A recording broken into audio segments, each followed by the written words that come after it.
Selamat pagi Bapak Ibu dan Saudara-saudara. Marilah kita berdoa. Bapa di dalam surga, karena kasih-Mu kami boleh ada dan boleh menikmati hari yang baru, hari yang Kau berikan kepada kami. Terimalah rasa syukur kami, karena kami panjatkan doa ini di dalam nama Tuhan kami Yesus Kristus. Amin. Bapak Ibu dan Saudara-saudara, ini sebuah kisah nyata yang benar-benar terjadi.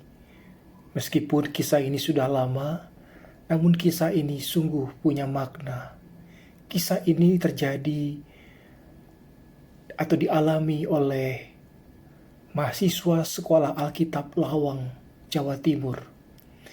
Aturan yang sangat ketat di asrama Sekolah Alkitab ini membuat uang menjadi tidak bernilai di sekolah ini. Mereka tidak diizinkan membeli makanan di luar kampus kecuali dikirim atau diberikan oleh jemaat. Banyak mahasiswa yang menggunakan waktu di antara jam penginjilan atau kunjungan untuk mampir ke warung terdekat sekedar untuk membeli bakso, soto, gorengan, ataupun minuman dingin lainnya. Dari sekian banyak jemaat yang mereka layani, ada seorang nenek tua bernama Mbah Ginuk. Meski umurnya sudah lebih dari 70 tahun, ia hidup sebatang kara tanpa sanak saudara dan harus bekerja sebagai tukang cuci seminggu 2 kali dengan gaji yang sangat kecil, bahkan pas-pasan. Setiap minggu sekali ia selalu memberikan 15 potong pisang goreng untuk bekal bagi mahasiswa yang sedang praktek penginjilan di desanya untuk dibawa ke asrama. Pada mulanya, para mahasiswa menganggap ini suatu pemberian yang menyenangkan, dan mereka tidak memikirkan apa yang terjadi dengan si pemberi berkat itu. Mungkin saja yang memberi berkat itu berkecukupan. Hingga suatu kali mereka mendapat kabar kalau Mbah Ginuk meninggal dunia karena sakit. Seminggu setelah Mbah Ginuk meninggal, ketika para mahasiswa sedang melakukan praktik penginjilan di desa itu, mereka berpikir bahwa tidak akan ada lagi orang yang memberi mereka makanan.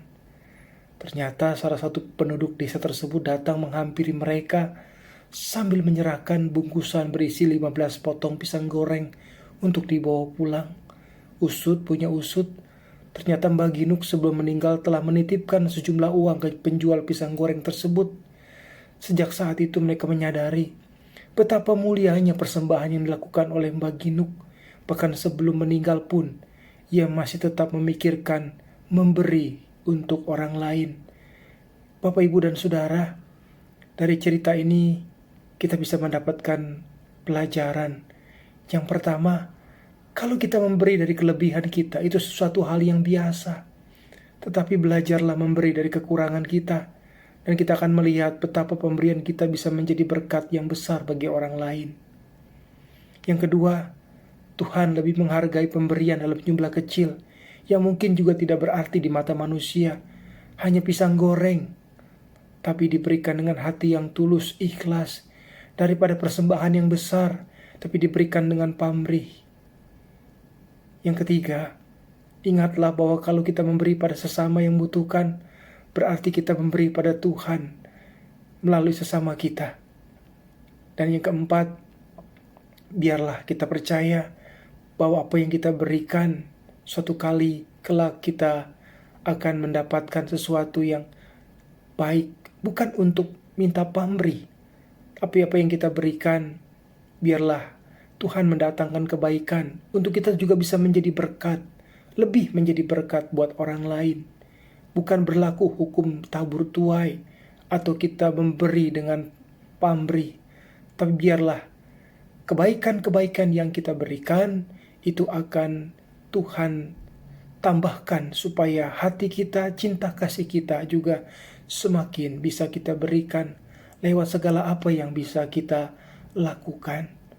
Semoga renungan pagi ini membuat kita menjadi orang-orang yang selalu berhati mau memberi, sekalipun kehidupan kita tidak lebih mewah dan lebih hebat dibandingkan dengan orang lain. Berbahagialah mereka yang memberi daripada menerima, kata firman Tuhan. Amin. Terima kasih Tuhan untuk apa yang boleh kami renungkan pagi ini. Terima kasih kalau kami diajar untuk memberi daripada menerima. Terima kasih kalau setiap uluran tangan kami, sekecil apapun kepada sesama kami, itu menjadi berkat buat mereka. Amin. Selamat pagi, selamat beraktivitas Bapak Ibu. Tuhan memberkati.